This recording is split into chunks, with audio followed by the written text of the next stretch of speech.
My fiance joked during dinner that she's glad my late wife got hit by a car since it meant getting to meet me, and now my kids are horrified that I'm planning to make this woman their stepmom. So, I, 43M, have 2 children with my late wife, Kayla, Sam, 21M, and Liz, 16F. Kayla passed away when she was 37, and our kids were 15 and 10. I won't give specifics about how she passed, but she was struck by a drunk driver when she was on her way home from work. She really was the love of my life, and to say that her passing hit our family hard would be an understatement. I promised myself that if I got back into the dating game, I wouldn't date anyone for at least a couple of years for the sake of my kids. 3 years after my wife's passing, I met my now fiancée, whom we'll call Amanda, 41F. Things went slowly, and I didn't introduce her to my kids until we had been dating for about a year. Now, we've been together for 3 years and are engaged. Amanda and my kids have always had a good relationship. Neither of my kids is super close to her, but they have always been friendly and welcoming. Amanda has never overstepped any boundaries my kids have, like trying to replace their mother. At the beginning of Amanda and my relationship, she was a bit insecure about the fact that I was a widower. During the first few months of our dating, she would constantly ask things like, if Kayla had never passed, would I still be with her right now? I always kept my answers brief and told her that I didn't like thinking about the what-ifs and that she was the one I was dating now and that was what mattered. Eventually, she stopped making these comments, and I stopped worrying about it. Now to the issue. My parents were hosting a family dinner to celebrate my fiancé and my engagement. It was my mom and dad, my late wife's sister and her husband, Sam and Liz, and me and Amanda. Dinner was going well, we were all making small talk and discussing wedding plans. About halfway through dinner, my mom made a comment about how she was so happy I was able to find the spark I had with Kayla and someone else. I don't think anybody really paid much attention to the comment, but then Amanda laughed and said, I'm happy she's dead, otherwise, I would have never gotten him to myself. The tone of the dinner immediately shifted, and everyone got extremely tense, especially my kids. Amanda noticed the shift and started awkwardly laughing, trying to play off her comment as a joke. I was honestly just frozen, as that was the first time she had made a comment like that. My kids looked disgusted, and Liz got up and walked out to the car. Sam waited a bit longer, seemingly wanting me to say something, but I was still in shock about what Amanda had said. To make a long story about the dinner short, it was kind of ruined, so I said my goodbyes to everyone, grabbed my fiancé, and we all drove home. My daughter hasn't spoken to me or Amanda since, and it's been 3 days. I got tired of it and pulled my son aside to ask him what I should do.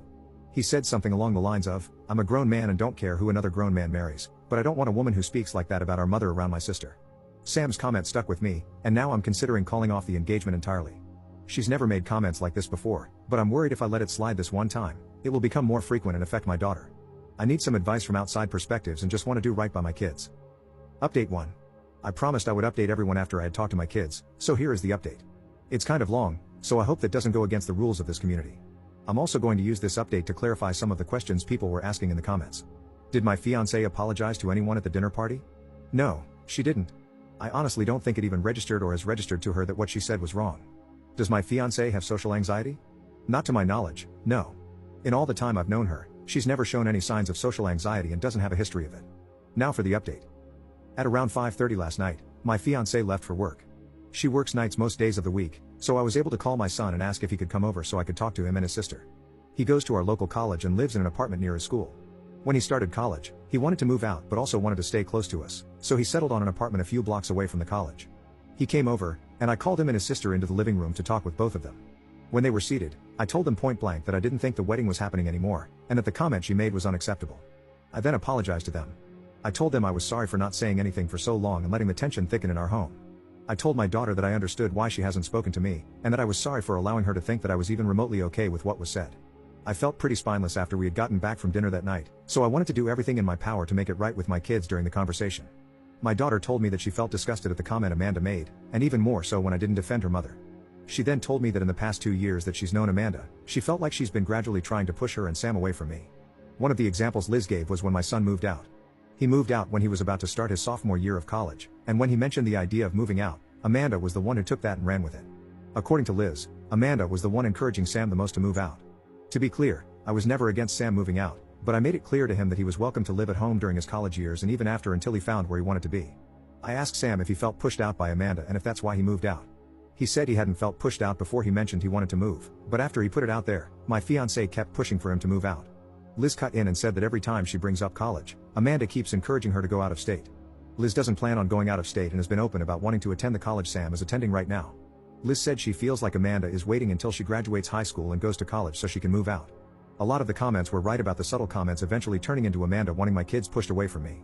Liz said she was scared that by the time I eventually noticed the way Amanda was acting, too big of a wedge would have already been driven between me and them. I told my kids that I'm sorry it's taken me this long to notice, and that I was also sorry they've been walking on eggshells for so long. I hugged my kids and told them that no matter what, they are my top priority, not Amanda or anybody else. A lot of comments pointed out that even though my son is grown, he still needs his father, and I made sure to let my son know that I will always be there for him and his sister even when they are well grown. The entire conversation lasted about 2 hours. We covered a lot of the bases we wanted to, and it got emotional on all sides. In short, Amanda and I are done. I've made it a point to tell my kids that none of this situation is their fault, and that Amanda is the grown woman who said what she said. My kids and I are okay right now, but they aren't 100% with me and probably won't be for a while. I'm completely fine with that and just want my kids to be comfortable in their own home. Amanda has tomorrow off from work, so I plan on talking to her then. I also plan on calling my mother to ask her why she thought it was okay to even bring up Kayla at the dinner. I don't want my daughter here when it all goes down, so she's staying tonight and tomorrow night with Sam. So that's where I'm at right now. I'm not super happy about the outcome with Amanda, but I would rather have my kids happy and healthy than have a wife. Thank you everyone for the advice and the harsh words. Update 2. Before I get to the update, I made the call to my mom to let her know about the situation.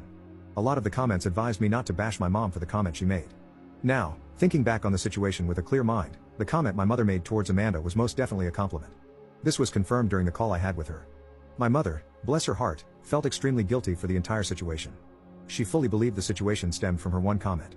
I assured her that none of this was her fault and that I never blamed her for any of it. We talked a bit more before I let her go.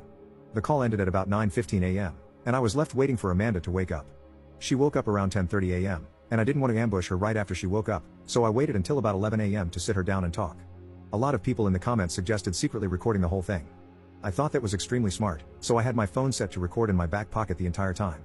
I didn't think she'd try to do anything drastic, but I would rather be safe than sorry. The talk with her went about as well as anyone could imagine, which is to say not at all. I told her I needed to talk with her and that it was serious, so we sat in the living room. When we were seated, I began unloading about the comment she made about Kayla at my parents' house, how it made my kids feel, how it made me feel, her lack of an apology or any sort of acknowledgement of what she said, and so on. I told her I expected her to apologize to my parents, my in-laws, and most importantly, my kids.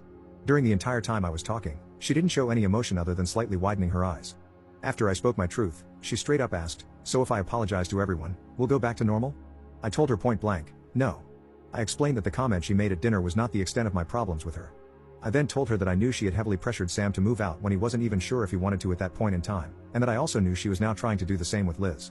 I did my absolute best to leave my kids out of the situation, but told Amanda that the way my kids described her treatment towards them was the main reason I don't see a future with her anymore. Amanda was stone-faced until I told her we were done. I think that's when the panic set in for her. She kept saying she would apologize to everyone and make it right with my kids, etc. I told her that while I would certainly appreciate her apologizing, we were still done either way. She was full-on crying at this point and asked me, why wasn't I willing to try and fix our relationship? I told her that even though I loved her, and I will be honest, I still love her very much, I was not willing to take another chance of my kids being hurt the way they were. I was frustrated and shot back at her, asking, why were you trying to push my kids out of their own home? Her answer was completely unexpected, but many of you guessed correctly about Amanda's true nature. Amanda responded with, well, I didn't know you expected me to house somebody else's kids for the rest of my life. I immediately saw red, and after about a minute, I told her to get out. I told her that my kids can go wherever they damn well please, especially in the house that I own and pay for. She tried to retaliate, but in the end, she packed a few bags and went to stay with one of her friends. I emailed a copy of the phone recording to myself. The talk only lasted about 25 minutes, not nearly as long as the talk I had with my kids. So if anything ends up coming from the conversation, I have all I need to keep my name clear. I texted my kids to let them know that Amanda is out of the house for good and that they are welcome to come home anytime. I also let my son know that if he wants to, he is more than welcome to move back in completely.